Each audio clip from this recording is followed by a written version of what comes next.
Olá, bom dia, bom dia.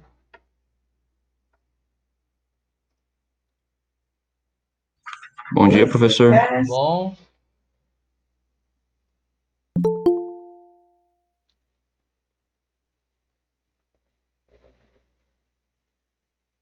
Olá, olá, bom dia.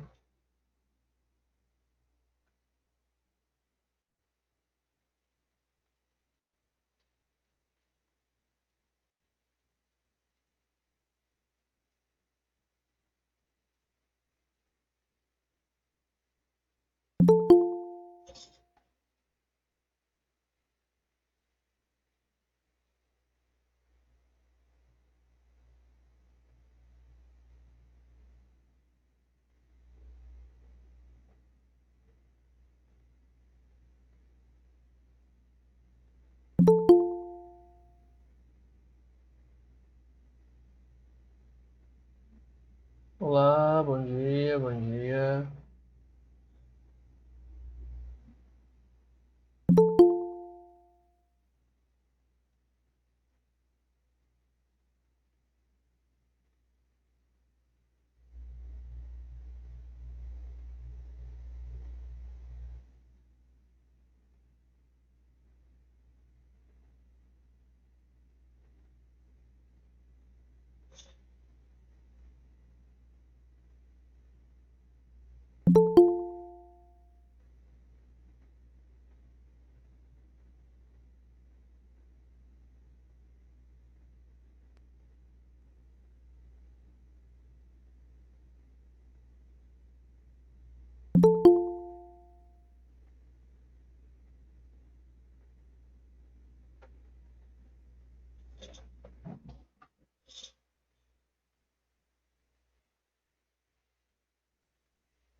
Olá, olá, bom dia.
Vamos lá então, pessoal. Bom dia novamente. Vamos mais uma sexta-feira, né? Quase fechando aí a semana. É, no finalzinho da aula a gente conversa, né? Que daí todo mundo já vai estar aqui, a gente conversa especificamente sobre a lista, né? Se teve algum problema, se deu tudo certo, antes vocês ainda estão elaborando, né? Mas alguns ainda estão elaborando, mas de qualquer forma, né? Se tudo caminhou, correu bem e tal, para a gente ir alinhando as coisas, né? Eu já disponibilizei a da aula de hoje, disponibilizei agora há pouco, tá? Então já está lá. Não especifiquei, mas o nosso combinado é esse sempre, né? Às sextas-feiras eu disponibilizo, vocês têm até a outra sexta daí para me entregar a lista nos mesmos moldes, né? Que vocês faziam com o professor André, né, na questão do manuscrito, em um PDF único, etc, etc, tá? Bom, uh, e aí passamos por um feriadinho, né? Então não tivemos ainda nenhum encontro assíncrono, só tivemos encontros síncronos, o que é bom, né? A gente pode conversar em tempo real aí sobre as coisas, sobre como o nosso conteúdo de uma forma mais linear. Mas claro, né, os encontros assíncronos também vão ajudar a gente, porque daí vocês não vão ter esse compromisso, né, de estar ali naquele horário, podem assistir a aula em outro momento, tá? Bom, hoje vocês vão perceber que lá no Siga tem uma descrição da aula de hoje, mas ela está equivocada. Na verdade, a descrição que está lá para a parte de propriedades de soluções é a descrição de oxirredução. Então, foi apenas uma troca, acho que foi uma confusão ali na hora de colocar. A descrição de hoje é sobre soluções, né? A parte de oxirredução, ela tá igualzinha lá no final do semestre. Então, a gente vai falar sobre sistemas eletroquímicos mais para o final do semestre, tá? O que a gente vai discutir hoje, basicamente, vocês vão ver que parece muita coisa, não que não deixe de ser, mas é muita informação, né? Então a gente vai tentar ver um pouco de cada coisa sobre soluções, né? Porque a gente tem de novo uma aula, né, para falar sobre esse aspecto. Claro, ele vai trazer para nós muita coisa do que a gente já discutiu na questão de forças intermoleculares, né? Então a gente vai meio que retomar, só que forças intermoleculares a gente falava para a mesma substância, né? Então ela com ela mesma. Agora a gente vai falar de composições, né? Então como é que as substâncias vão interagir entre si e não mais entre elas. Então a gente não está falando mais de, por exemplo, ponto de fusão, ponto de ebulição, que é a separação, né, dessas moléculas entre si. Agora a gente vai falar da separação ou da união delas com outras moléculas, né? Então essa possibilidade de ser solúvel ou não ser solúvel, tá? Então, para a gente ter esse começo aí dessa discussão, antes de falar dos tipos efetivamente de soluções, a gente precisa falar das soluções, tá? Então, quando a gente fala em soluções, a gente vai ter que lembrar que a gente está falando de um sistema chamado homogêneo, né? E o que é um sistema homogêneo? O que é um sistema homogêneo?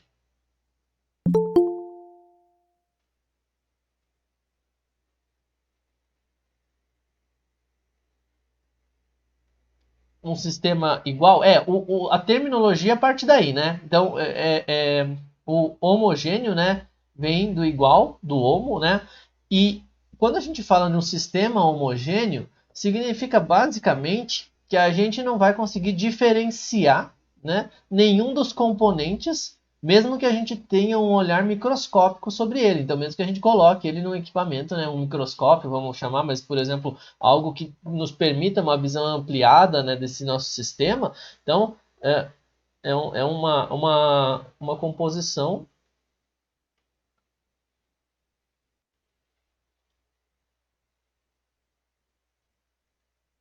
que não distingue os componentes. Aí você pode falar, professor, mas se eu tiver um microscópio diferenciado, deixa de ser homogêneo? Aí a gente vai ter um sistema intermediário que a gente não vai discutir na aula de hoje, mas é um sistema coloidal, né? Os sistemas coloidais, eles têm características um pouco de homogêneo e um pouco de heterogêneo. Então, na verdade, não é nenhum nem outro, né? Ele tem comportamentos que se assemelham a um, tem comportamentos que se assemelham a outro, tá? Nesse caso aqui, o sistema homogêneo, que são as soluções, a gente tem então, né, que falar de dois ou mais componentes, certo? Dois ou mais componentes, porque obviamente, se eu tiver um componente apenas, eu estou falando de uma substância pura. Então, lembrar sempre que solução, eu estou falando de mistura, tá? E aí tem o outro lado, né? O que vem na continuação, ou melhor, no outro extremo, né? Um sistema que a gente chama de sistema heterogêneo, tá? Então, no ponto oposto a ele, nós temos aqui um sistema heterogêneo. E o sistema heterogêneo é aquele que a gente consegue distinguir a composição a partir do olho, né? Então a gente olha e já vê que tem duas composições ali separáveis, tá? Por que esse destaque para os separáveis? Porque se eu falar para vocês que eles são duas composições, mas não são separáveis, ou seja, fica lá daquele jeito, mesmo que eu deixe repousando, eu tenho meu sistema intermediário aqui no meio, ó, que é o que a gente chama de coloidal. Tá? Um exemplo clássico, o leite, né? Sistema coloidal, o leite está ali parado e não vai fazer nada, ele não vai decantar, a não ser, claro, que eu adicione um meio diferenciado, um meio ácido, por exemplo. Mas se eu deixar o leite parado, ele não vai fazer nada. Então, tem mais de um componente? Tem. É homogêneo? É límpido? Não. É heterogêneo? Também não. Então, ele é coloidal. Tá? Ele fica no meio termo ali de um e de outro. Tem definições, claro, específicas e tudo mais, mas a gente não vai entrar muito em detalhes sobre sistemas coloidais hoje. Percebam, ó, sistemas heterogêneos, tá? É comum a gente ouvir falar em mistura heterogênea, mas não é uma mistura, tá? Porque se fosse uma mistura, teria uma composição. E não se misturam, tá? Os sistemas heterogêneos não se misturam, a não ser, claro, nas interfaces, aí é outro ponto, né? Que a gente vai discutir daqui a pouco. Mas os sistemas heterogêneos são composições de mais de um também, então dois ou mais componentes, mas que agora tem diferenciação. Então eu posso olhar quantos estão. Pode ser um sistema homogêneo, mas outro sistema homogêneo que não se misturam.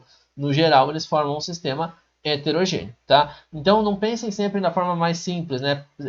O exemplo clássico é o óleo e água, mas pensem além disso. O que tem dentro dessa água, o que tem dentro desse óleo? Qual é a composição de cada um deles? Eles podem ser misturas, eles podem ser soluções. Então, sempre lembrando que soluções é sempre falando de sistemas homogêneos, tá? E aí tem alguns exemplos aqui, né, de soluções. Tem solução gasosa, tem solução líquida, tem solução sólida. E o que significa, né, falar de solução sólida, gasosa ou líquida? Significa que nós temos dois meios numa solução. Um chamado de soluto, um chamado de solvente, tá? O que diferencia um soluto de um solvente? Como é que eu posso chamar soluto e solvente? Dizer que um componente é o soluto e o outro é o solvente.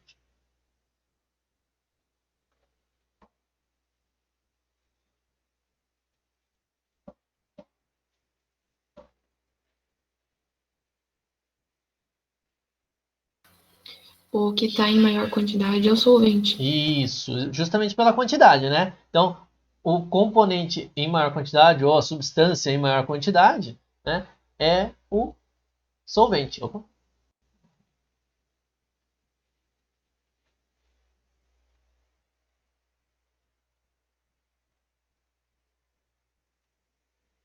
Então, sempre que eu falar para vocês o seguinte, eu estou falando da interação solvente-solvente, quer dizer que há um soluto. Então quer dizer que eu estou falando o componente em maior quantidade. O outro em menor quantidade vai ter uma interação soluto-soluto. Então, se eu já denominar solvente e soluto, quer dizer que tem pelo menos dois. Ah, tem dois solutos, aí eu tenho que especificar, né? Quantos solutos estão presentes ali. Agora, se eu já uso essa denominação, significa então que há pelo menos dois para formar a solução, ok? Vocês provavelmente já viram isso em aula experimental, alguma coisa nesse sentido, então talvez fique mais fácil relacionar com exemplos, né? Aí talvez fique mais fácil de visualizar. Mas tem alguns tipos de solução que a gente não está acostumado a exemplificar, mas a gente conhece. Vamos lá. Se eu falar para vocês de uma solução gasosa, então um gás solúvel em outro gás, qual exemplo vocês me trariam? Oxigênio e CO2. Oxigênio e CO2. Então, uma composição, por exemplo, atmosférica, né? Pode, claro, não precisa estar na atmosfera, pode estar no nosso organismo e tal, mas oxigênio e CO2, então seria uma mistura, né? Que oxigênio e CO2 ou atmosfera, tá? Então, são misturas gasosas que a gente não distingue, né? Então, um é solúvel em outro e compõem, né, os diversos meios. Beleza. Então, isso é uma solução gasosa. As soluções líquidas aí talvez sejam um pouco mais palpáveis aí de conhecer como soluções, né? Gás líquido, líquido líquido e sólido líquido. Qual seria uma interação gás líquido? Um exemplo, né? Gás líquido.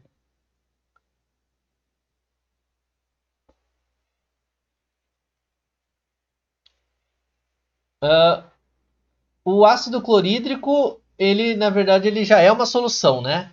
Então o ácido clorídrico em água seria uma solução diluída em outra solução. Poderia ser, né, se a gente considerasse aí líquido, mas a gente não tem ácido clorídrico puro, né? Não existe ácido clorídrico 100%, então ele já é produzido como solução, tá? Só se fosse um refrigerante, o refrigerante pode ser, né? Um gás líquido, tá? Então seria CO2 em água, né? Aqui, o refrigerante.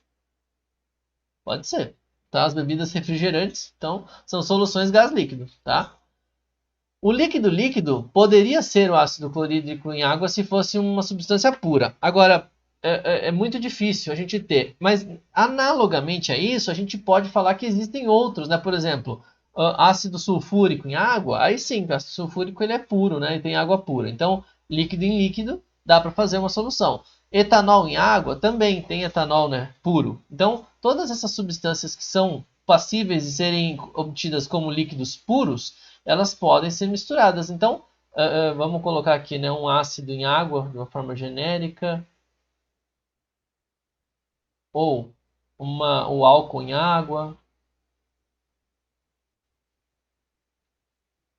né? Mas é dentro desse sentido mesmo. E sólido líquido, o que poderia ser?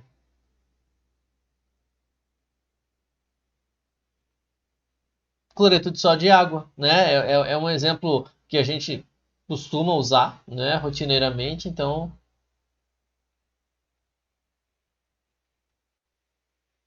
desculpa, o cloreto de sódio em água, que é um sólido dissolvido em um líquido, né? Solubilizado em um líquido. A gente vai ver um pouco mais das interações hoje, a gente falou um pouco nas forças intermoleculares, a gente vai destacar um pouco mais hoje para entender como é que essa interação acontece, né? Essa solubilização. Então, esses exemplos aqui são um pouco mais palpáveis.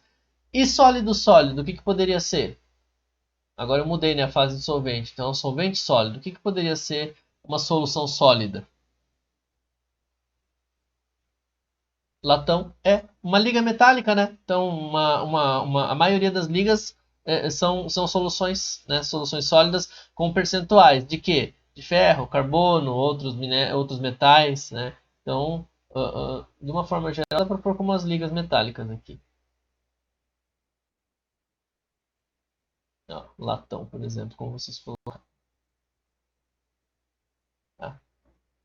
E essa é a ideia, né? Qual é o aspecto principal? Em nenhuma delas você consegue ver as composições, tá? Você coloca no microscópio, ainda assim você não vê. Ah, professor, mas tem algumas que eu posso ampliar muito. Aí, claro, aí você está falando dos aglomerados e está falando de um tipo de microscopia que vai ampliar lá em âmbito de nanômetros. Nanômetros não, né? Mas micrômetros, pelo menos. Então, existe uma escala, tá? Para diferenciar tudo isso aqui, existe uma escala. Então, quer dizer, dentro de qual escala eu diferencio um sistema coloidal de homogêneo e um sistema heterogêneo de coloidal? Então, sempre lembrar que, quando nós falamos disso aqui como conceito, nós estamos falando da diferenciação principal. Aqui, para diferenciar em valores, nós temos, então, a escala, tá bom?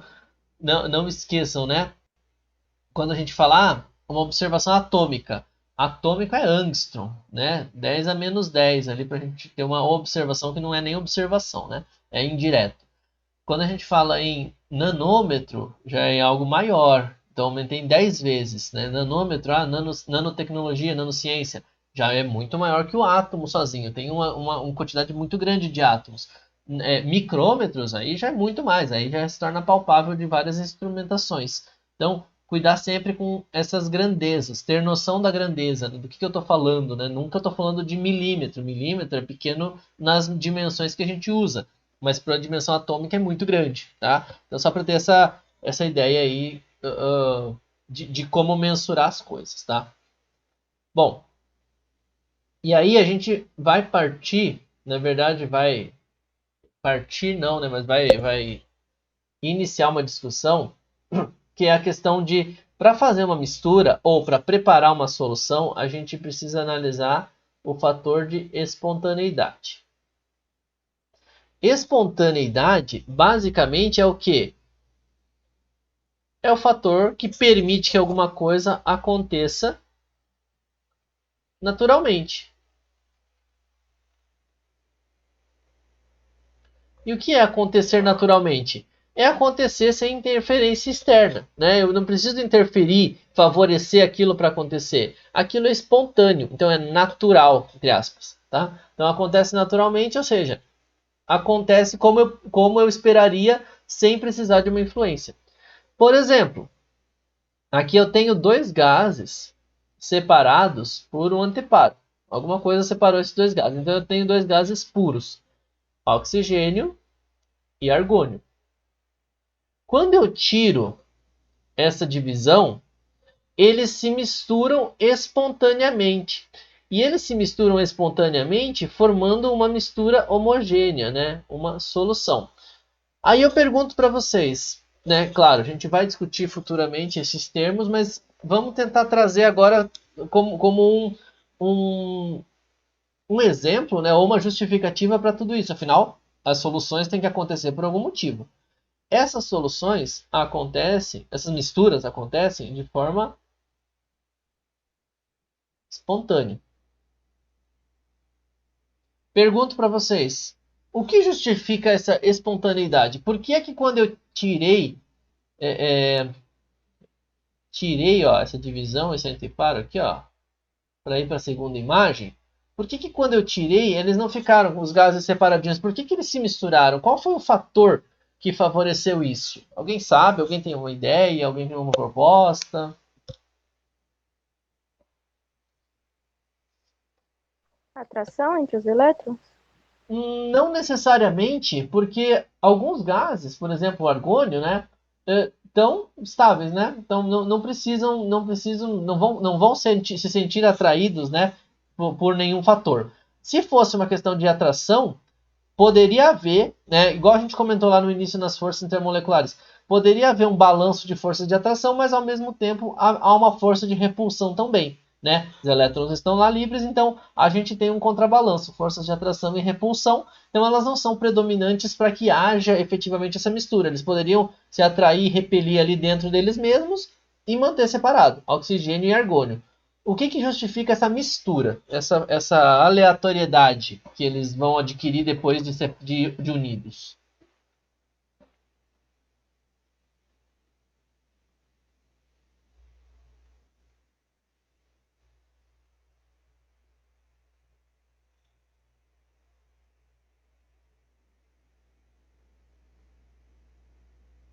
Se eu coloco, vamos imaginar que nós estamos em sala de aula presencial. Se vocês todos começou as aulas lá 8 horas da manhã. Então, a gente organizou as fileiras em fileiras de 5 fileiras todas organizadas. Ao final do dia, né, meio-dia, as fileiras todas continuam organizadas do jeito que a gente arrumou? Não continuam, né? Podem ficar muito semelhantes como estavam, mas a tendência é que se desorganizem. Essa tendência à desorganização é natural para qualquer sistema. Tudo o que você organiza, né, o fator fofoca, também, ó, viu? Tem vários fatores de interação que vão favorecer isso, né? Você vai querer se aproximar do colega ou querer se afastar do colega, né? Como vocês falaram, as atrações e repulsões, tá? Agora, que fator é esse que naturalmente faz com que a gente desorganize alguma coisa, e qualquer coisa? Por que a gente precisa demandar esforços para arrumar? Hoje eu vou organizar minha mesa, hoje eu vou organizar meus arquivos, porque a tendência é desorganizar. E essa tendência à desorganização é natural de qualquer sistema, não é do sistema de papéis, ou do sistema de sala de aula, ou de sistema nenhum, é de tudo. Este fator de desorganização natural é que justifica isso se misturar. E qual é o nome deste fator? Alguém lembra? O fator que desorganiza? O fator que explica, né, a desorganização?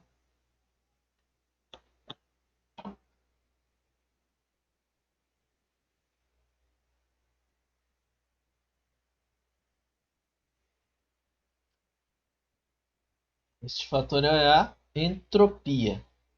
Tá? Não sei se vocês se recordam da entropia, né? Mas o que é a entropia? É a desordem, né? A medida da desordem do sistema. Ou seja, entropia tende a aumentar para sistemas espontâneos. Tá? Se eu falar para vocês, a coisa se organizou, então quer dizer que alguma coisa favoreceu ela a se organizar. O que é espontâneo? É quando a desordem aumenta. Tá? Então, a desordem do sistema vai se relacionar diretamente à espontaneidade através de um fator termodinâmico chamado entropia.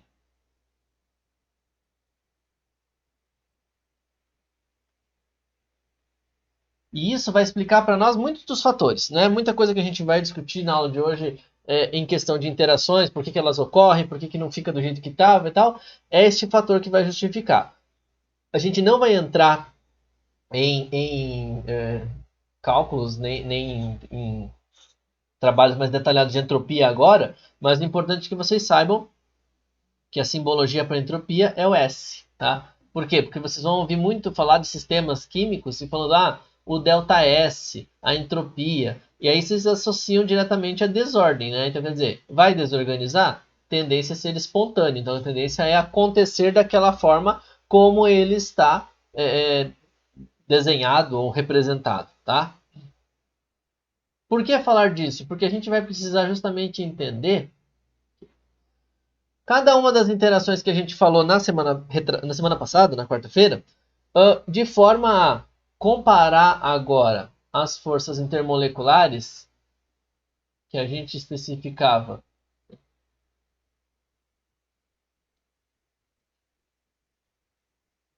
para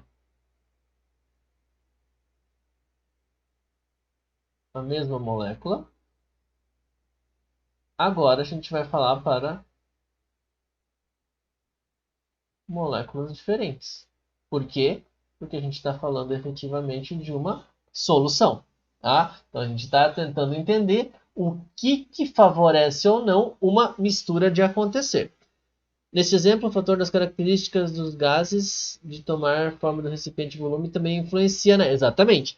Isso aí, Marlon. Então, por exemplo, né? Um gás, ele vai tomar a forma do recipiente, por quê? Porque o fator de entropia dele é muito alto. Ele tende a ter um grau de liberdade muito grande e se desorganizar mais. Se eu der um recipiente maior, a desordem vai ser maior ainda, né? O líquido, ele tem a desordem, então por isso que o líquido se espalha, mas ele ao mesmo tempo tem uma força contrária a esse espalhamento, que são as forças intermoleculares. Então, a entropia perde um pouco a força, mas ainda assim não é anulada, né? Ela tem um fator bastante intenso, tá? Perfeito, essa é a relação, tá? Faz todo sentido. E aí, a gente vai precisar entender como que essas interações acontecem para cada uma das principais forças que a gente discutiu, tá?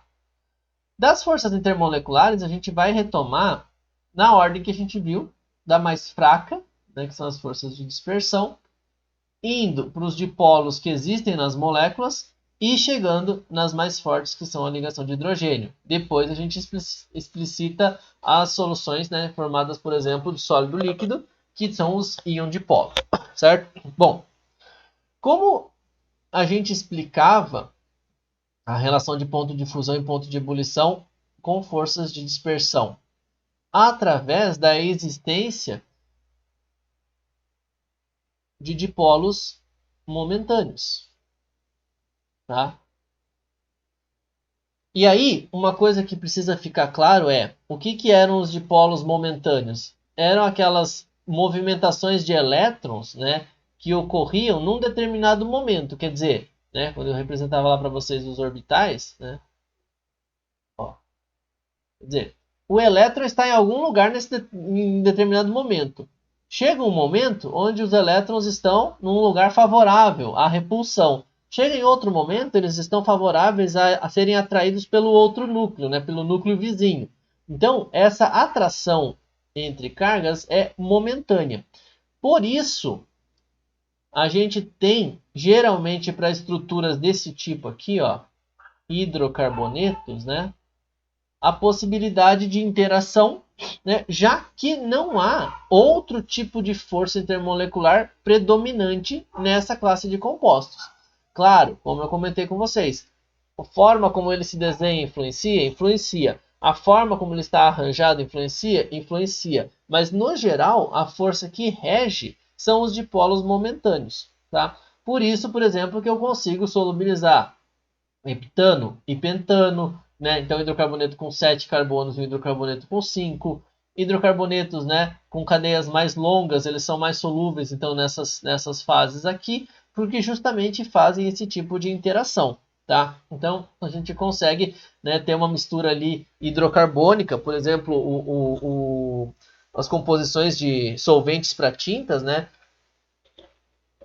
tem uma mistura com uma composição bastante grande desses compostos, né? Justamente para poder lavar as composições principais e tirar o que fica grudado na mão, por exemplo, né? Ou em algum objeto. Tá? É importante que a gente observe o seguinte: qual seria o extremo, né?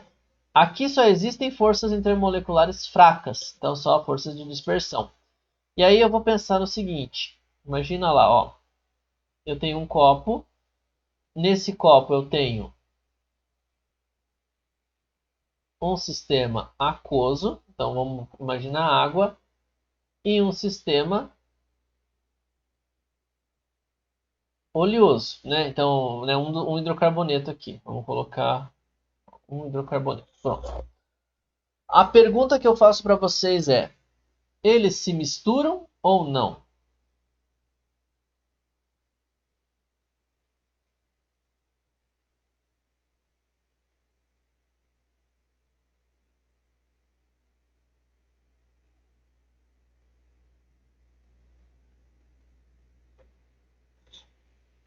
Vocês sempre acham que a pergunta é pegadinha, né?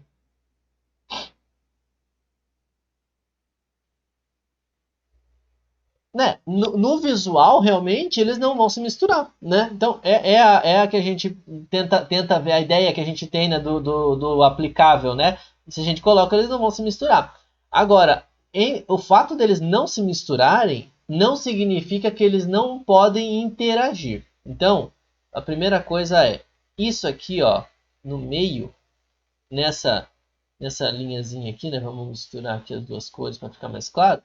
Isso aqui é chamado de interface, que é o meio, né, entre uma coisa e outra que não se misturam. Esta interface é o contato, tá? É o contato de uma coisa com a outra.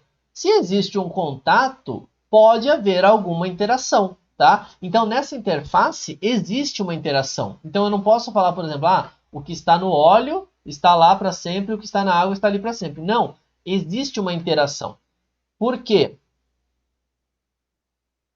Existe uma interação justamente porque há uma polaridade, mesmo que mínima, em cada uma das moléculas. E esse tipo de polaridade, sabe aquela história água mole em pedra dura? É a mesma coisa.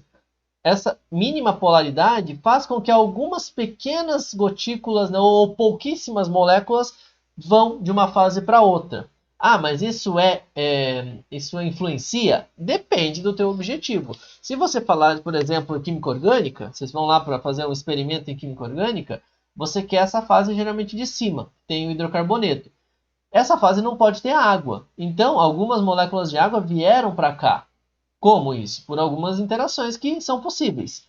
Vieram para cá e eu preciso tirar. Então eu tenho métodos de secagem, né? De tirar um pouco de água que tem. Eu não consigo ver a água, mas existe um pouco de água ali dentro, tá?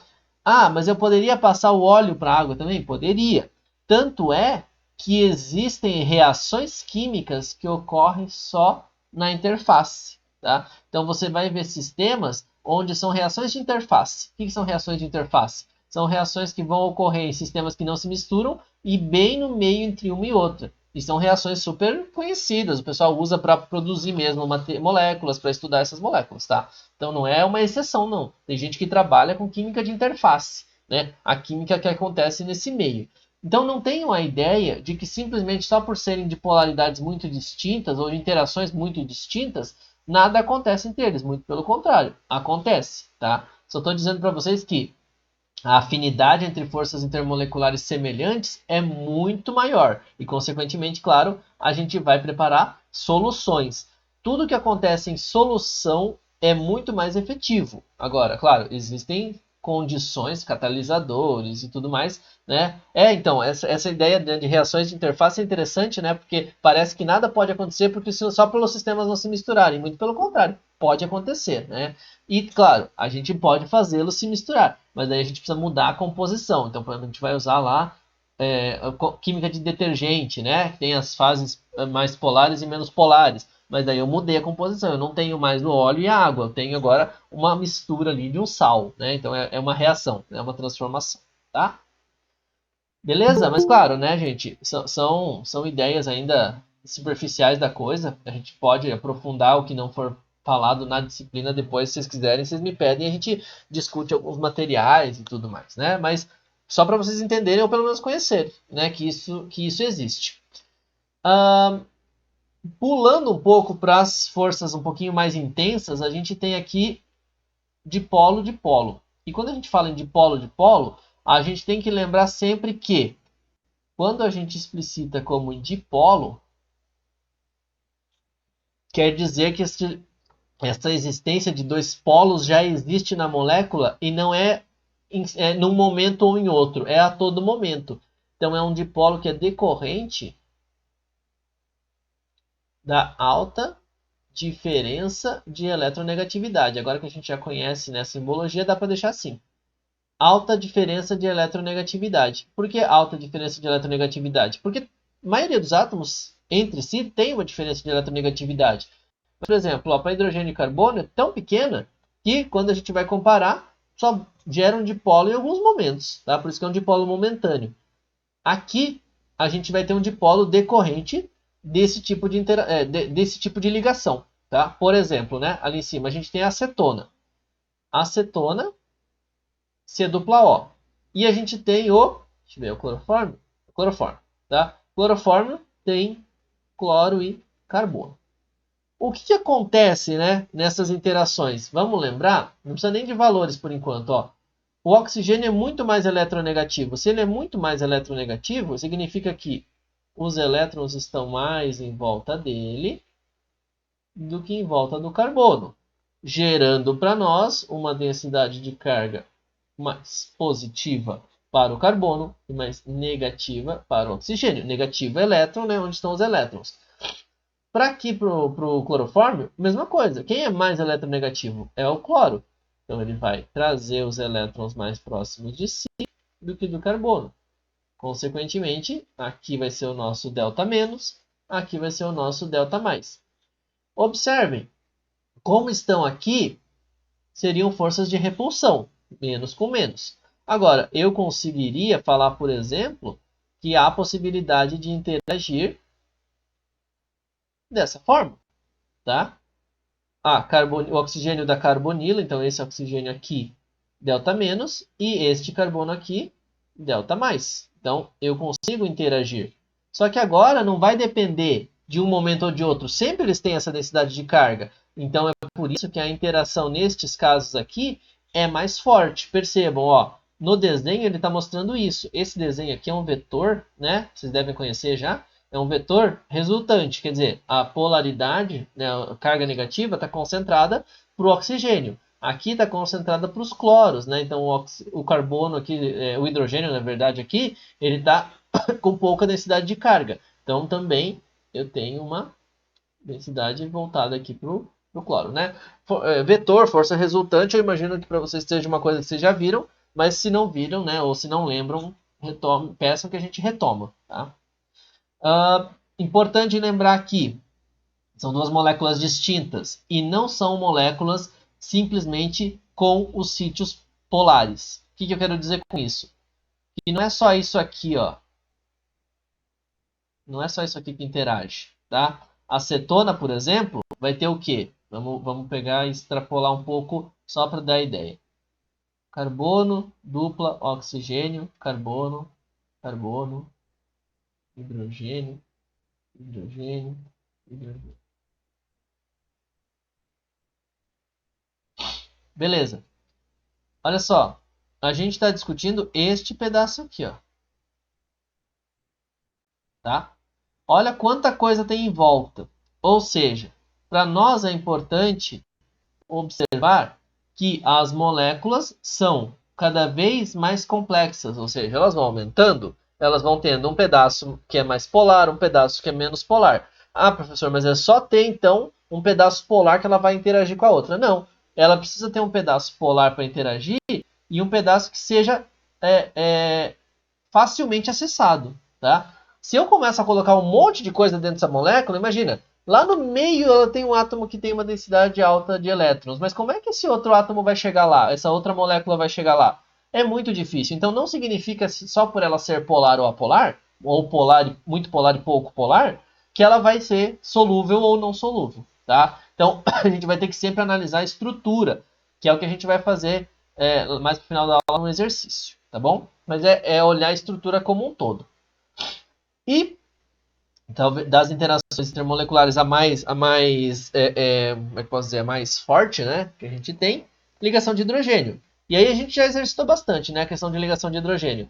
Etanol e água, por exemplo, né, quando a gente mistura lá grupamentos OH ou NH ou, enfim, com outro átomo eletronegativo, nitrogênio, oxigênio, flúor são os clássicos, né?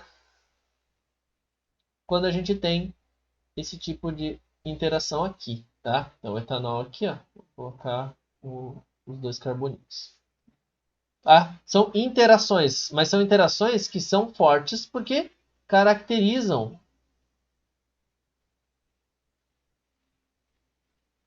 a ligação de hidrogênio como a gente conheceu, tá? Então, é uma interação forte, faz com que haja uma interação forte e num momento futuro, vocês vão estudar em alguns diagramas de misturas, né, composições de misturas, se já não estudaram, eu não sei, né, não lembro da ordem aí de que vocês têm essa fala, mas eu acho que vocês vão estudar ainda. Uma composição de misturas que chega um ponto onde a gente não consegue mais separar água e etanol por qualquer sistema que seja. Então tem um percentual da mistura que você pode aquecer, destilar e tal, vai continuar com aquele percentual da mistura. Então, a gente chama de sistemas azeotrópicos, né? Mas são sistemas que não vão mais se separar. Pode aquecer, pode diminuir pressão, pode mudar, tentar adicionar e tal. Você não tira mais aquilo lá, fica naquela mistura lá para sempre. Então, quer dizer, essas interações se tornam cada vez mais relevantes para aquela mistura, tá? E das últimas, né, das interações que a gente viu, tem a íon dipolo, que talvez seja a que a gente mais dá destaque quando a gente fala em solubilização. Por quê? Porque este íon, vocês vão lembrar lá da primeira parte da química geral, este íon, deixa eu ver se eu deixo um desenho aqui que ficou mais fácil. Sim. Este íon, ele vem de um sólido, certo?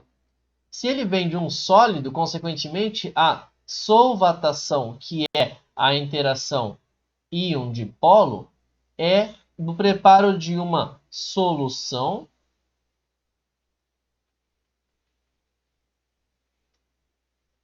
sólido-líquido, onde o líquido vai solvatar esse sólido. Mas se ele solvatar o sólido, não vai acontecer nada, né? Porque ele não tem como solvatar esse sólido sozinho, ele tem que solvatar os íons. Esse líquido só vai solvatar o que tiver interação. Se ele solvatar o sólido, eu vou absorver, né? Absorver quer dizer, vou molhar em volta dele. Isso não é uma solução, isso é uma mistura heterogênea. Tá? Um sistema heterogêneo, desculpa. É um sistema heterogêneo. Nesse caso aqui, eu preciso de uma solução, ou seja, de um aspecto homogêneo dessa interação. Bom, antes de chegar aqui na solvatação das forças intermoleculares e da questão da espontaneidade das misturas, tudo bem? Mais ou menos? Indo?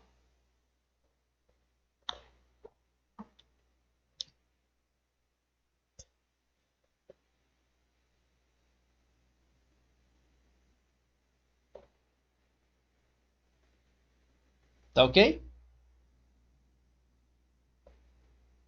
Bom, vocês vão falando aí, né? Vão interrompendo aí se tiver algo a considerar, tá? Mas fiquem à vontade aí para qualquer tipo de consideração. Bom, e aí a pergunta sempre é: Tá, então se eu vou falar de solvatação, eu tenho que ter inicialmente uma estrutura, seja ela qual for.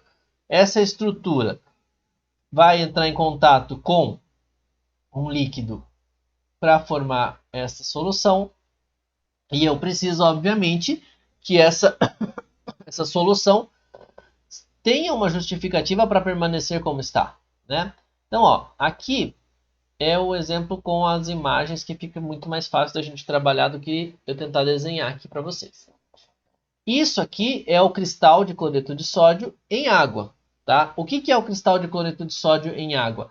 É a organização do retículo cristalino. Então, vocês devem lembrar lá nas ligações iônicas como é que os íons se organizam, né? Os íons vão se organizar, né? Não assim tão espaçadamente, mas só para a gente poder entender, em retículos, né?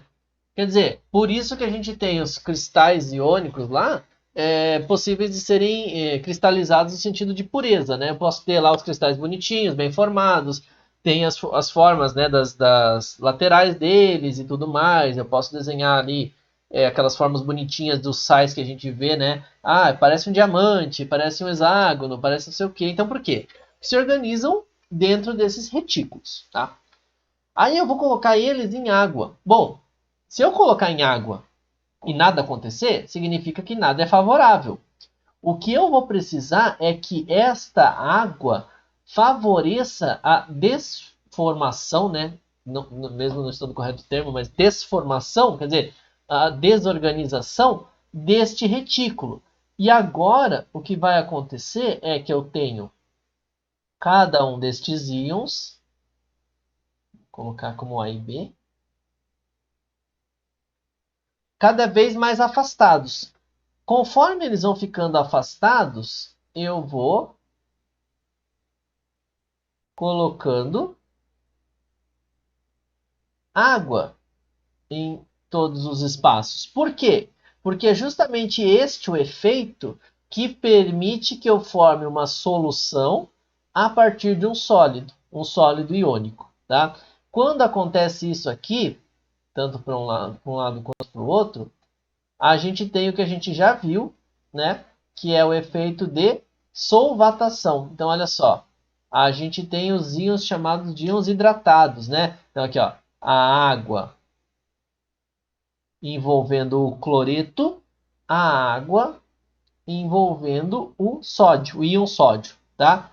Olha só, observe as três imagens.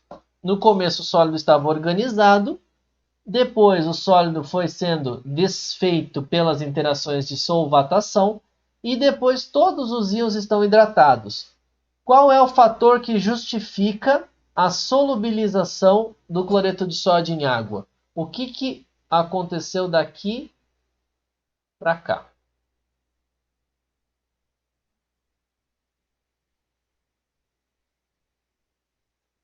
Um aumento de quem?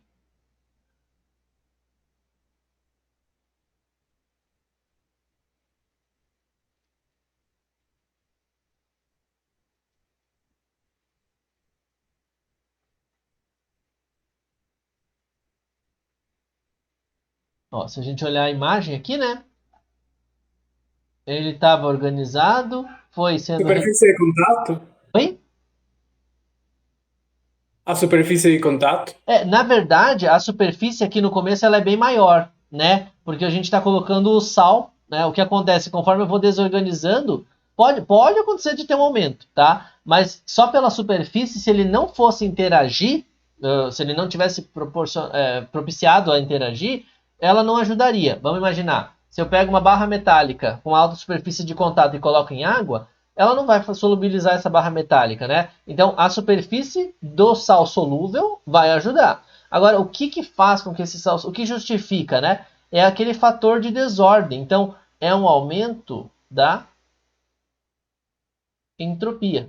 É um aumento da desordem, tá? Este aumento da desordem do sistema é que vai justificar, ó, em qual deles está mais bagunçado?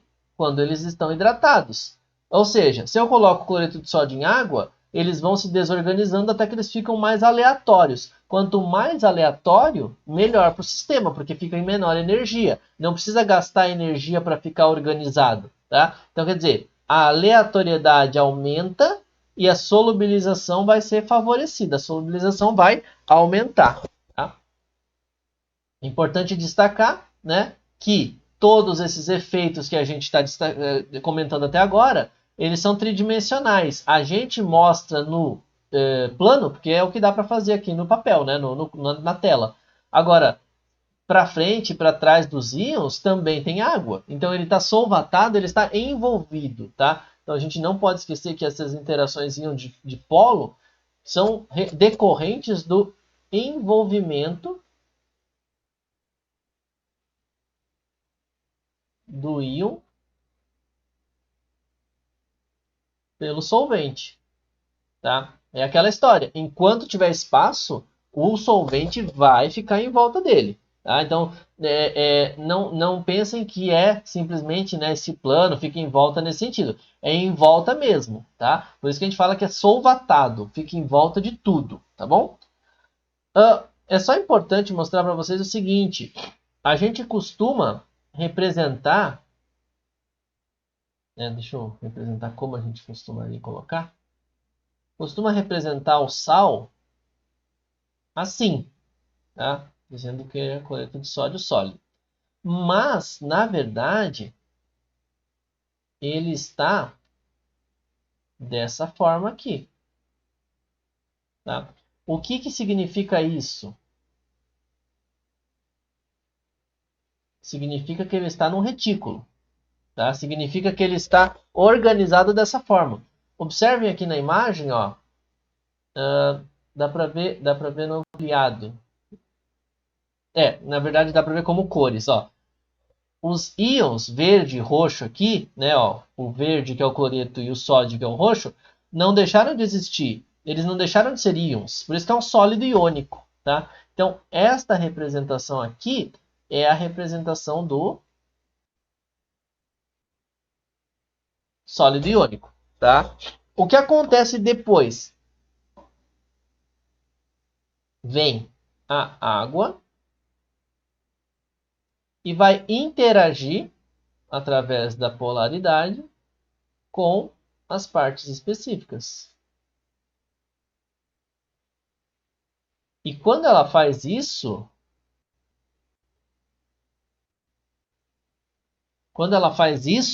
o que acontece? A gente tem aí um afastamento, porque conforme vai interagindo, vai puxando.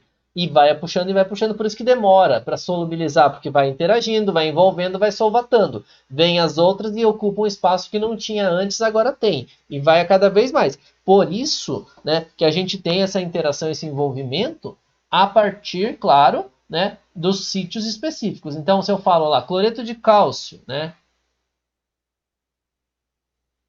é mais solúvel ou menos solúvel? Vou olhar a tabela de solubilidade, mas por quê? Não é só pela tabela de solubilidade, eu tenho que olhar o tamanho dos íons, então o tamanho do cátion, o tamanho do ânion, a energia necessária para separar cada um deles. Lembrar que agora no retículo eu tenho um cálcio para 2 cloretos, tá? Então é outro raciocínio. Para cada um dos sais é um raciocínio. O principal é como ele interage com o solvente. Quem é o solvente? Ah, mas o solvente é sempre água? Não. Igual eu falo, para química geral a gente estuda mais sistemas aquosos, mas existem sistemas etanólicos, sistemas de acetona, sistemas de éter e aí vai embora. Tá? Então tem que pensar sempre como que cada solvente vai interagir com estes íons que são formados. Então, consequentemente, como vai ocorrer o processo de solvatação. Só para não deixar no ar, que a gente falou na semana passada, mas para a gente recordar, a solvatação pela água é chamada de hidratação. Tá? É a água envolvendo os íons. Então, é hidratar. Tá? Então, se vocês ouvirem hidratação, é um fenômeno de solvatação também. Até aqui, tudo bem? Estão vivos?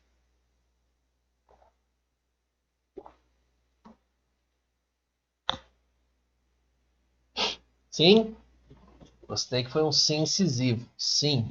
Ótimo. Alguma dúvida? Tudo certo? Ainda? Não, estarão. Até o fim da aula, para as próximas aulas.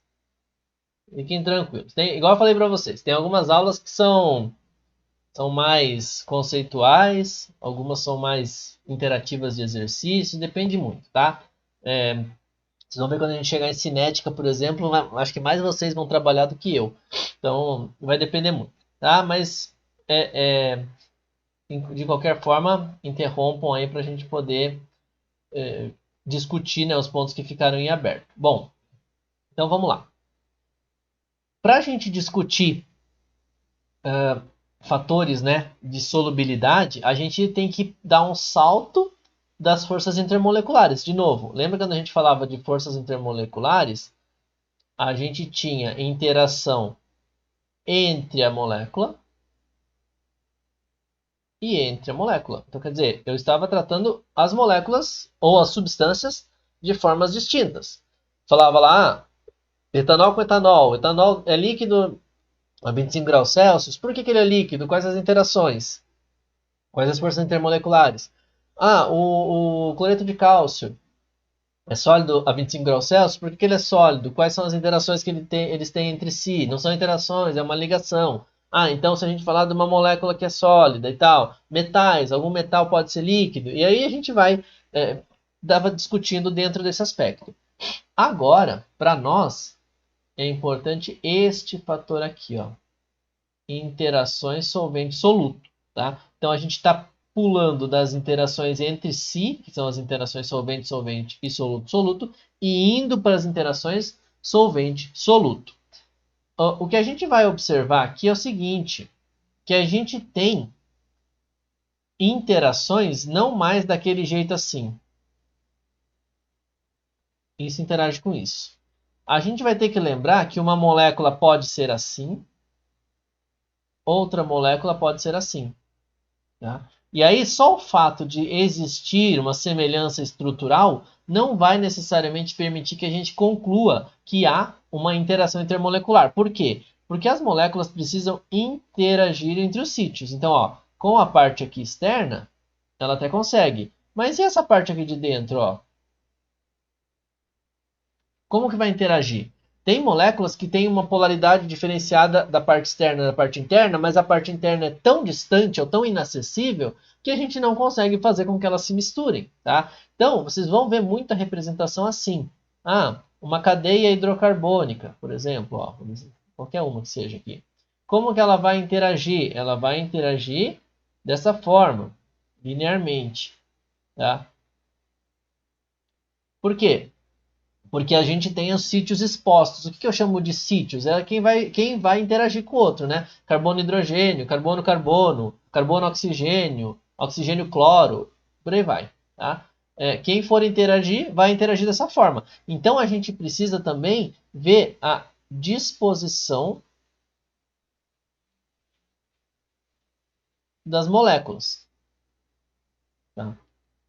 E aí, quando a gente parte da disposição dessas moléculas, a gente sempre tem que lembrar que, então elas estão dispostas favoravelmente, né? Estão numa disposição favorável para interagir a maior parte delas. Então quer dizer que tudo vai interagir com tudo, certo? Errado.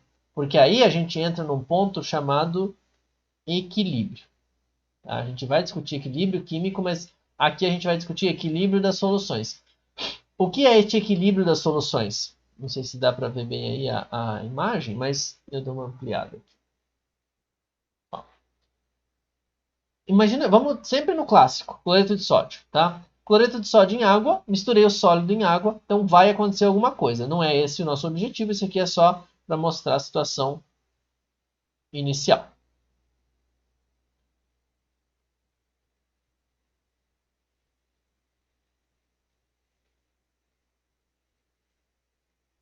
Olha lá.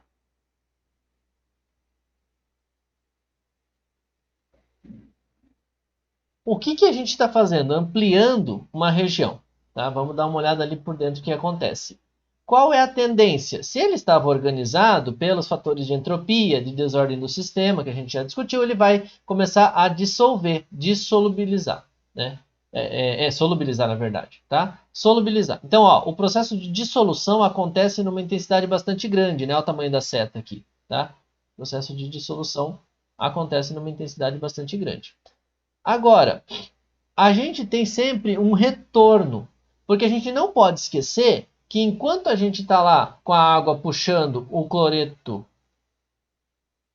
e o sódio iônico, a gente tem esses íons presentes ali livres. Qual é a tendência deles? Bom, eles são íons, têm carga real. A tendência deles é se aproximar. Então, sempre vai existir uma taxa de recristalização. Essa taxa de recristalização é o que vai voltar para o sólido. Na mesma organização, nem sempre, tá? Mas vai voltar para aquele sólido. Vai chegar um momento onde a coisa entra em equilíbrio. Isso vai ficar mais claro quando a gente for discutir equilíbrio químico, mas vai chegar um momento onde não há mais variação. Ou seja, o que solubilizou, solubilizou, o que não solubilizou, não solubiliza mais. Só que não quer dizer que parou, quer dizer que a taxa fica igual. Enquanto alguns solubilizam, desculpa, alguns recristalizam. Enquanto alguns solubilizam, alguns recristalizam. Só que aqui a gente passa a ter uma taxa constante, que a gente vai futuramente chamar de concentração, tá? Essa taxa constante faz com que a gente entre na situação de equilíbrio. Observem que isso vai mostrar para vocês que aquela velha premissa que não sei se vocês aprenderam, enfim, mas muita gente aprende, que é semelhante dissolve semelhante. Nem sempre, tá? Eu posso ter duas coisas muito distintas, fazê-las solubilizar numa taxa bem baixa e entrar num equilíbrio. Solubilizou pouco, mas solubilizou. Então não é só aquele raciocínio de polar dissolve polar, apolar dissolve apolar. Não existe, tá? Esse negócio de falar polar e apolar nos dá uma simplificação bastante grande, porque se a gente for olhar a faixa de polaridade, né, por exemplo, a gente tem uma polaridade aqui mínima e máxima, seja lá ela qual for, tá? Uma variedade de compostos cada vez maior tem uma polaridade cada vez maior. Olha o tanto de variação que se tem nesse meio do caminho, tá? Isso quer dizer o quê? Que a gente não pode falar polar e apolar.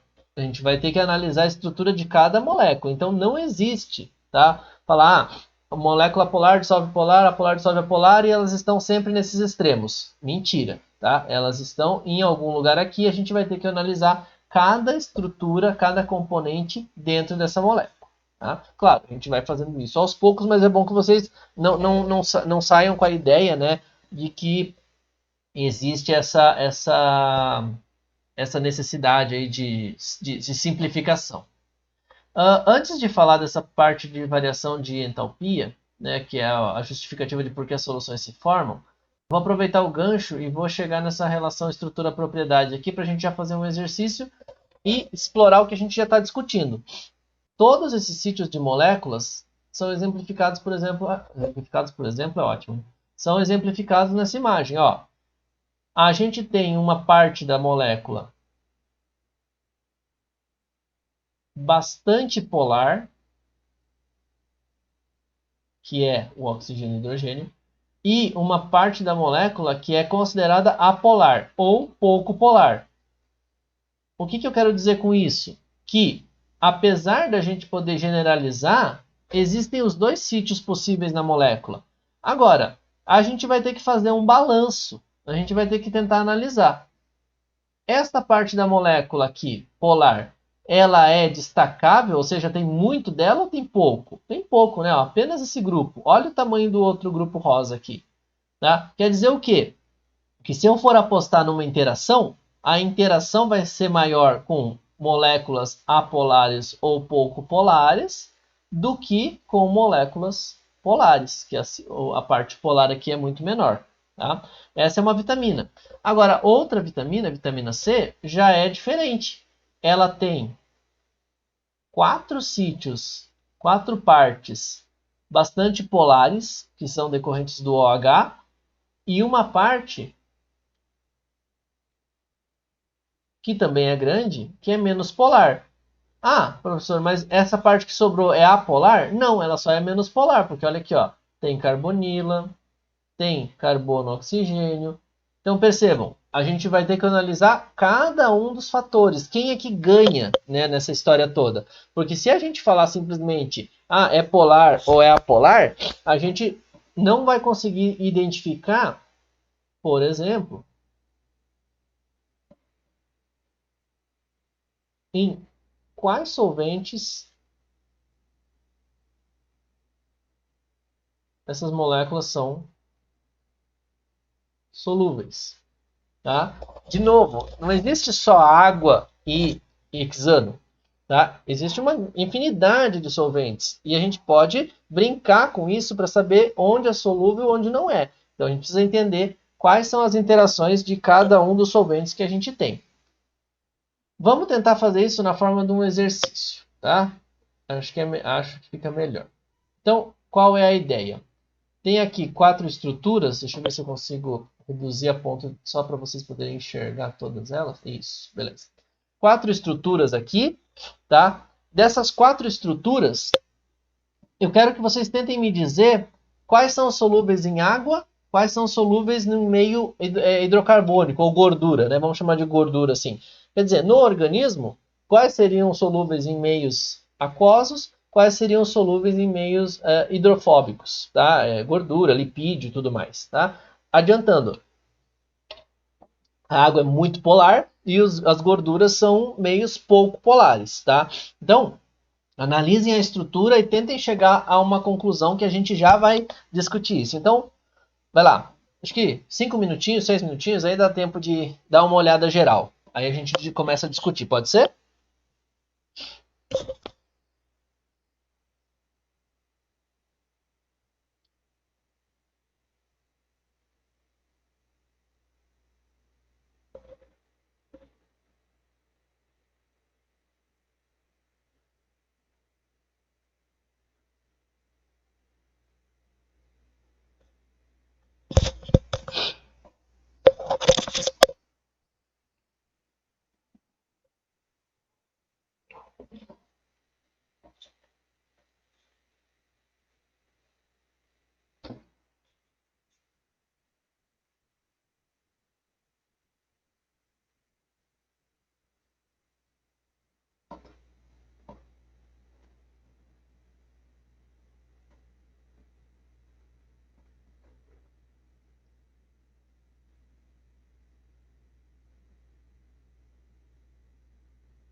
Bom, eu tô vendo que estão vindo algumas propostas, né, aqui, mas vamos discutindo aos poucos e aí a gente vai vendo. Eu vi que o Gabriel colocou dois que são solúveis em água, o Joab colocou, né, duas possibilidades solúveis em água. Por que a princípio em água, Joab?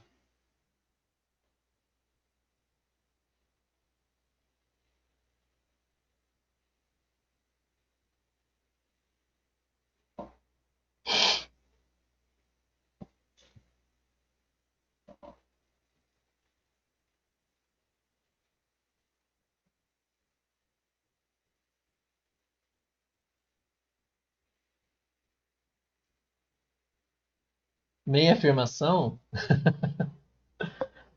Tenho, como é que fala? Tenho convicção nas respostas de vocês. Falem que sim. Mesmo que esteja errado, pelo menos a gente acha alguma argumentação para tentar discutir em cima. Tenham afirmações inteiras, tá? Mas aí vocês ficam mais confiantes nas respostas. Mas beleza. Ó, acho que os dois deram uma resposta semelhante, né? A primeira e a última apostaram em água. Então vamos pensar o seguinte, ó. Tem algumas coisas que são mais evidentes. Por exemplo, aqui nessa primeira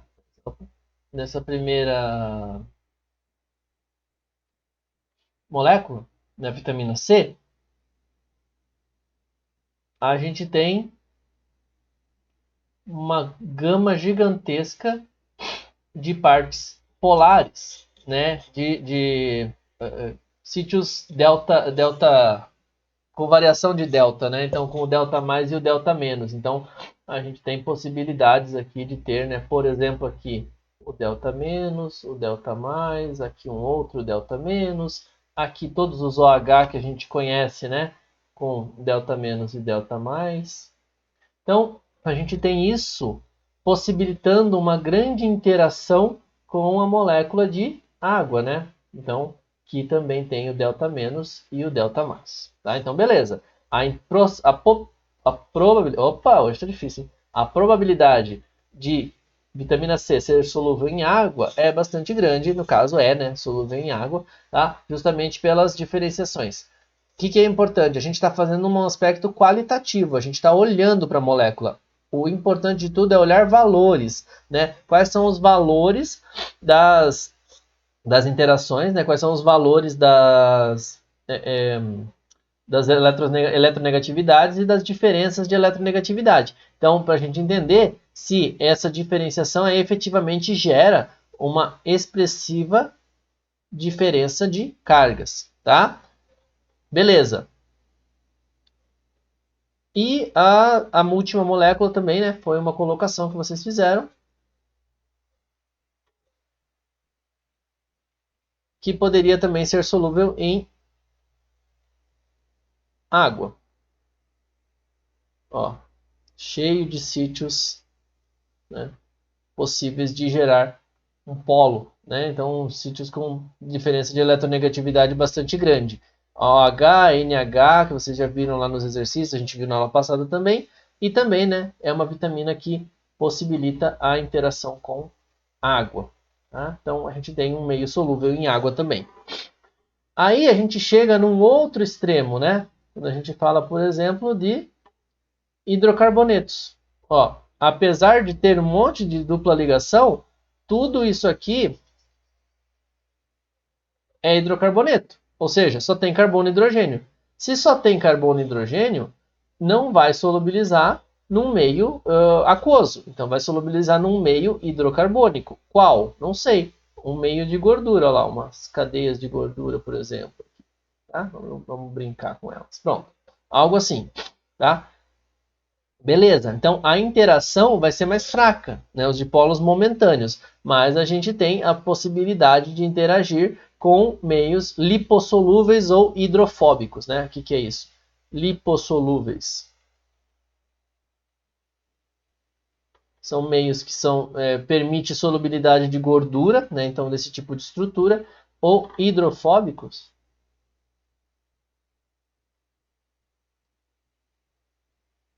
São meios que têm não tem afinidade com água, né? Então tem aversão à água, tá? Que é a mesma interpretação aqui para essas moléculas. Beleza. E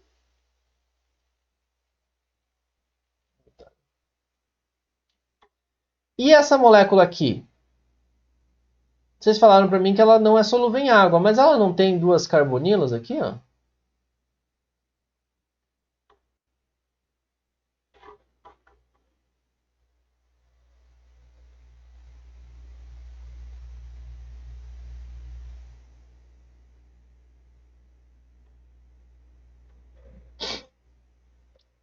E aí?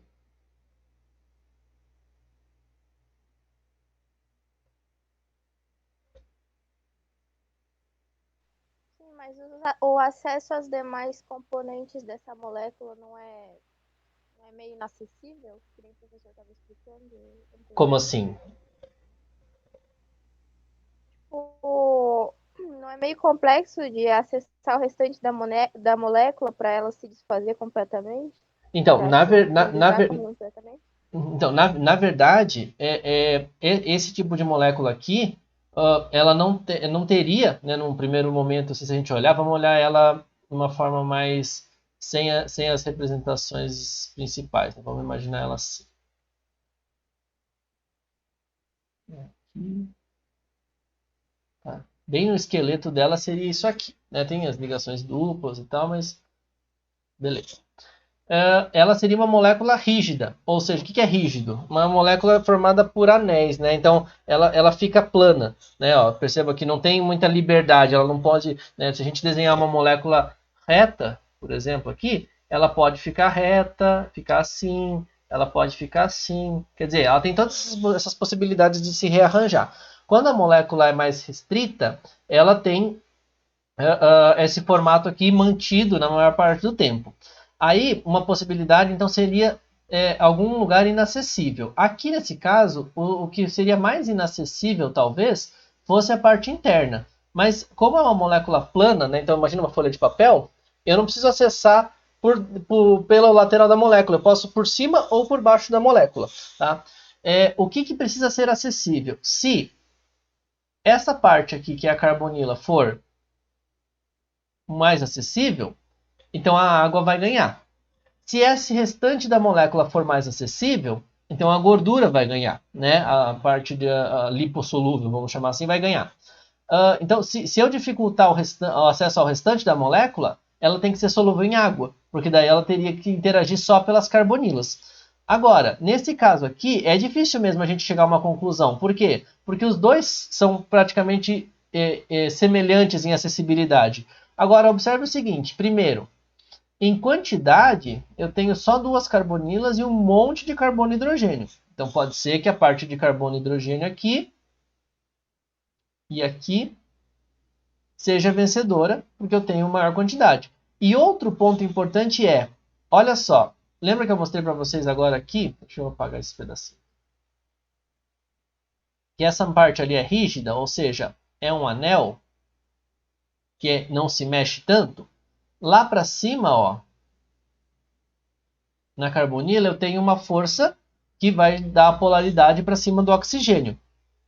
Aqui para baixo, eu também tenho essa mesma força. Quando eu tenho duas forças opostas de mesma intensidade, o que acontece? Elas se anulam, né? Então, consequentemente, por mais que a gente tenha essas carbonilas, elas não são tão expressivas. Por quê? Porque elas vão se anular e vão compensar todo o restante aqui na formação, né, de uma estrutura que é mais solúvel em gordura ou pouco solúvel em água, né, já, pelo fato delas estarem dispostas nestes lugares aqui.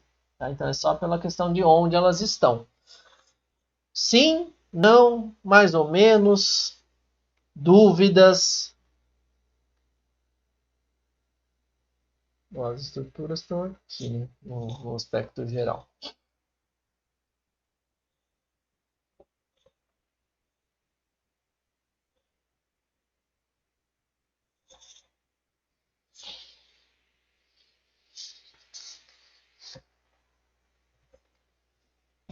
Tranquilo de entender?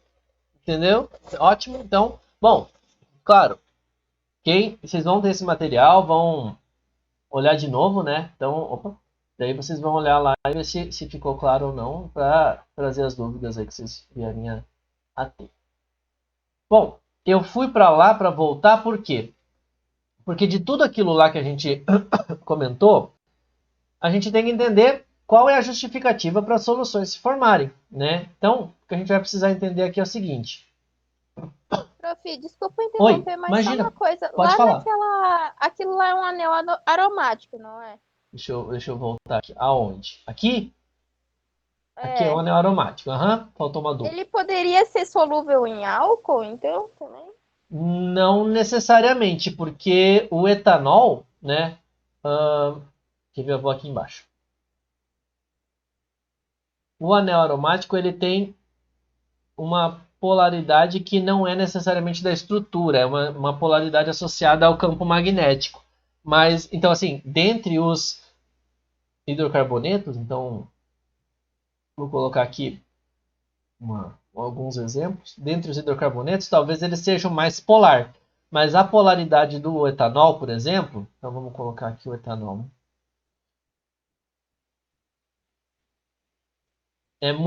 Como tem pouca parte hidrocarbônica, né? Então essa parte do CH, do carbono e hidrogênio é pequena,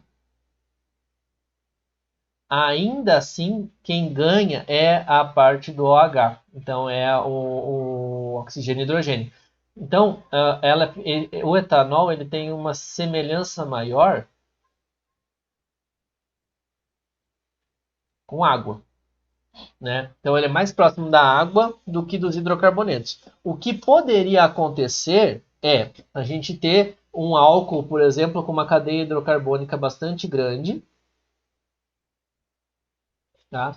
E daí, neste caso, quem vai ganhar é a cadeia hidrocarbônica. Ela é grande, ela é expressiva. E aí, consequentemente, sim, a chance de ser solúvel, né, do benzeno, por exemplo, ou de um anel aromático semelhante, ser solúvel aqui neste álcool, seria muito maior, tá? Mas, claro, eu não tenho valores aqui para te dar certeza de qual é o tamanho da cadeia para ter uma solubilidade. Mas, não sei se contemplei tua pergunta ou se a dúvida era outra e eu... Não, entendi. Era Obrigada, isso mesmo? professor. Então tá bom, tá? Era isso mesmo. Ah, então beleza, tá? Mas claro, sempre é bom vocês trazerem as comparações porque a gente dá uma olhada geral. Se precisar de mais detalhes, a gente, claro, vai nos dados, nos valores, né? Tá? Mas beleza. Bom, e aí a gente vai precisar entender por que afinal as soluções se formam. Então, aqui está o passo a passo, tá? Que vinha direto lá do livro. Vou tentar descrever para vocês para a gente poder entender o que acontece. Como tudo acontece? Então, ó, no início, a gente tem solvente sozinho agregado, soluto sozinho agregado. Não precisa fazer nada, tá? Ou seja, eu não preciso, eles não precisam mais se rearranjar ou se arranjar. Eles estão ali tranquilos. Não estou falando de preparo de soluções. Para eu estudar quanto de energia eu consumo ou eu gasto, né? Ou eu recebo ou eu gasto para preparar uma solução, eu preciso entender quais processos estão envolvidos. Então, são dois processos que se resumem em um para o solvente e para o soluto, e o processo de formação da solução. Então, olha só. Para eu preparar a solução, eu preciso fazer o quê? Separar as partículas dos dois. Separar as partículas do solvente, separar as partículas do soluto.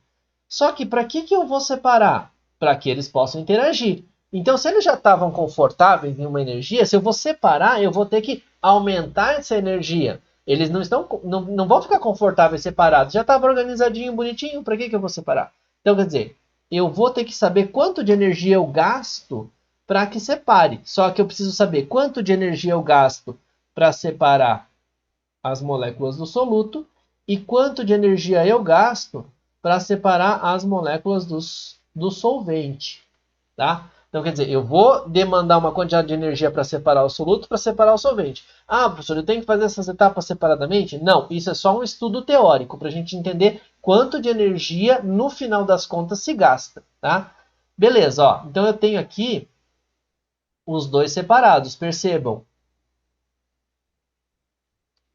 Em relação ao início, olha lá, olha só para a imagem da esquerda, tá?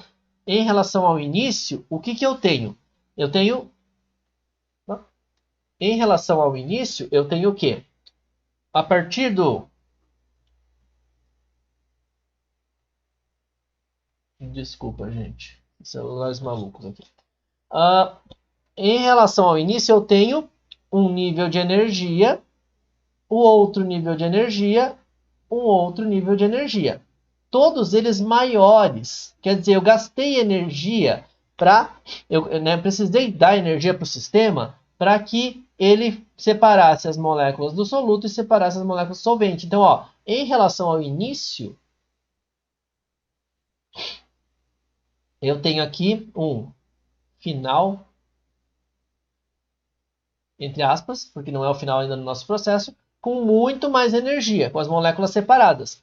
Só que para eu saber se eu, no final das contas, mais gastei energia ou mais recebi energia, eu preciso saber agora quanto de energia elas vão liberar, essas moléculas vão liberar quando interagidas umas com as outras. E quando isso acontecer, é este processo aqui de mistura. Ó. Percebam que o abaixamento da energia, né, que eu mostro aqui na seta rosa, ó, o abaixamento de energia é muito maior do que o consumo, né, que foi usado para a separação das moléculas. Quando eu misturei, eu abaixei um monte.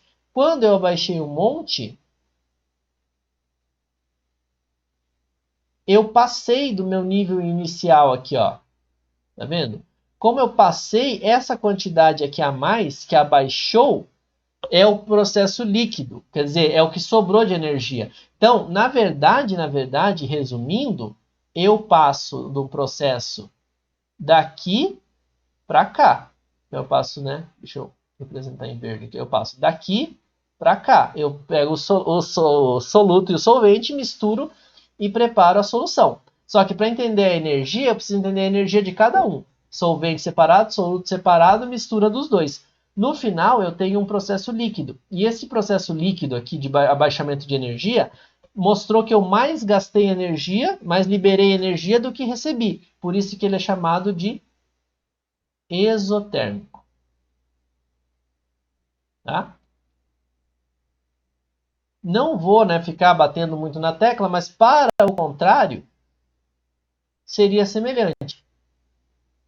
Só que, no caso aqui deste processo, ó, quando eu fiz o abaixamento de energia, ou quando eu misturei, né, os soluto e solvente, sobrou energia. Então, o processo líquido agora é endotérmico. Quer dizer, eu preciso absorver energia para fazer com que essa mistura aconteça. E, de novo, se eu olhar simplificadamente, seria vir daqui para cá. Eu saberia que eu preciso fornecer energia. Mas eu estou olhando cada um dos processos separados.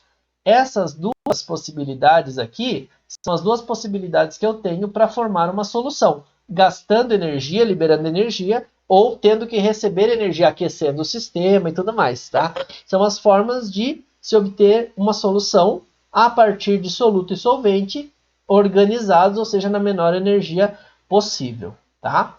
Claro, é uma relação genérica e tem termos aqui, por exemplo, de variação de ΔH e talpia que a gente não falou ainda. Não se preocupem, tá? Importante entender. Recebe energia ou libera energia. A gente vai falar isso lá na parte de termoquímica. Pelo horário, era a ideia a gente trabalhar com unidades de concentração, mas eu vou deixar esse exercício lá em aberto se vocês quiserem fazer, para depois a gente discutir, porque eu sei que isso aqui vocês veem na parte experimental, tá? Então, apesar da gente precisar discutir também um pouco aqui, não é prejuízo a gente não discutir em aula. Eu posso deixar lá para vocês e a gente vai discutindo em paralelo, porque a gente vai trabalhar com unidades de concentração há muito tempo, né? Então, em várias outras situações.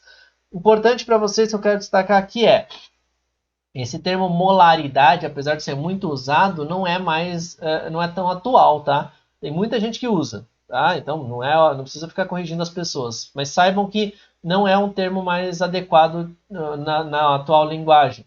Molaridade se confunde com molalidade, tá? Então para não haver essa confusão, essa aqui é a concentração em quantidade de substância, que é em mol por litro, que a gente chama, tá? Então é a concentração em quantidade de substância.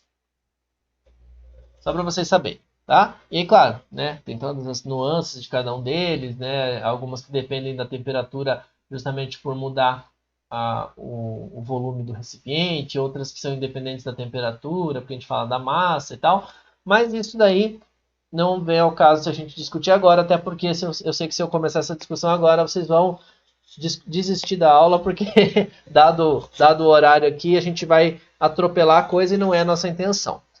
Mais importante de tudo é o que a gente discutiu na aula de hoje.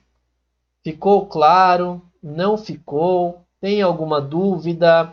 Algo que precisa ser retomado? Vocês querem que retome?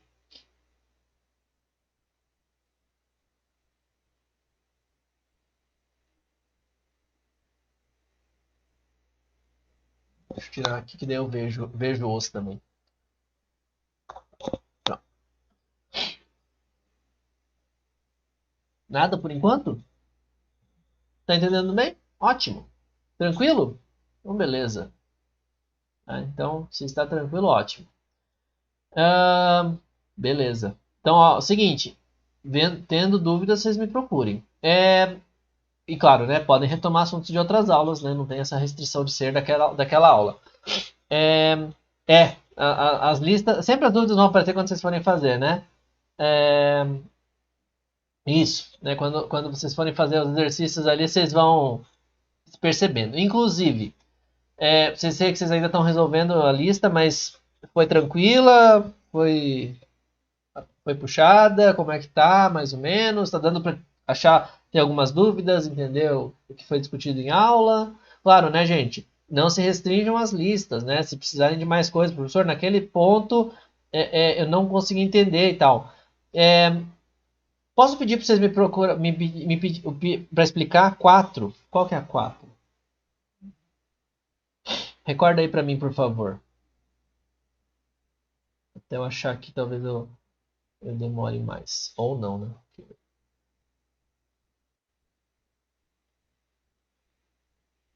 Era para saber qual das moléculas tinha uma ligação de hidrogênio mais significativa. Eu até questionei no Telegram tá. sobre. Sim, Ana, lembrei, tá. A famigerada questão.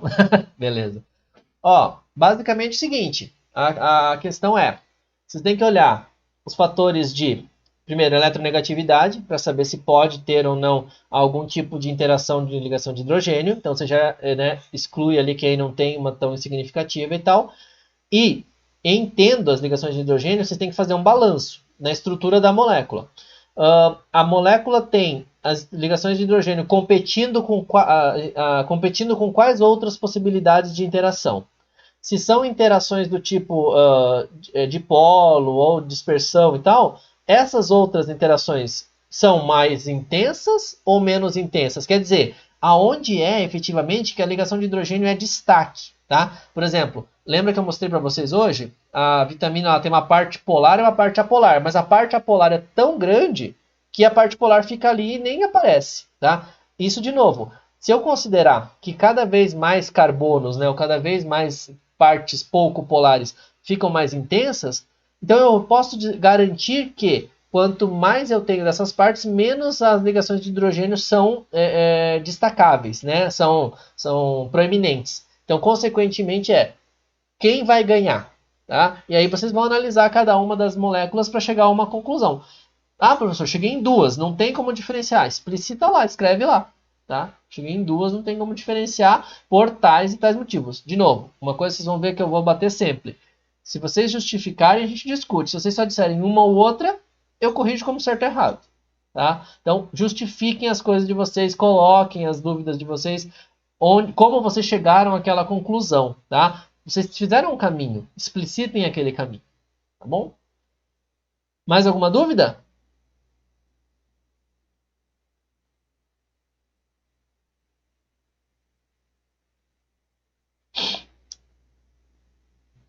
Não necessariamente o tamanho da molécula, tá? Não tem relação com o tamanho, tem relação com o que compõe essa molécula. Ela pode ser pequena, mas está cheio de oxigênio e hidrogênio, por exemplo. Então ela é pequena, cheia de ligações de hidrogênio. Desculpa, ela pode ser grande, cheia de oxigênio e hidrogênio. Então ela é grande, mas tem muitas ligações de hidrogênio possíveis. Muitas ligações de hidrogênio possíveis. Tá? Beleza, pessoal? Bom, claro, né? É igual a Ana fez de fazer contato ali pelo Telegram, igual eu falei para vocês, vocês podem fazer à vontade, só que, claro, não deixem para a última hora, né? Vocês têm aí esse tempo relativamente longo para fazer, para poder fazer com calma no tempo de vocês. Então, tirem as dúvidas com antecedência e, claro, discutam com os colegas, né? A intenção nossa não é fazer a lista para atribuir a nota, a intenção é fazer a lista para vocês estudarem. Então conversem, mantenham, usem o grupo não precisa ser só para conversar comigo. Usem o grupo para conversar com vocês. A gente não interfere, os professores não interferem. Se vocês quiserem conversar no grupo, vocês devem ter um grupo paralelo também. Isso não é problema nenhum, tá? Mas façam essa troca de informações, principalmente nesse momento aí de isolamento. É sempre bom a gente ter como trocar e discutir as coisas, tá? Bom, pessoal, não havendo dúvidas, então, um bom fim de semana para vocês. Muito obrigado. E a gente se vê semana que vem aí nas aulas síncronas e assíncronas, tá bom? Até mais.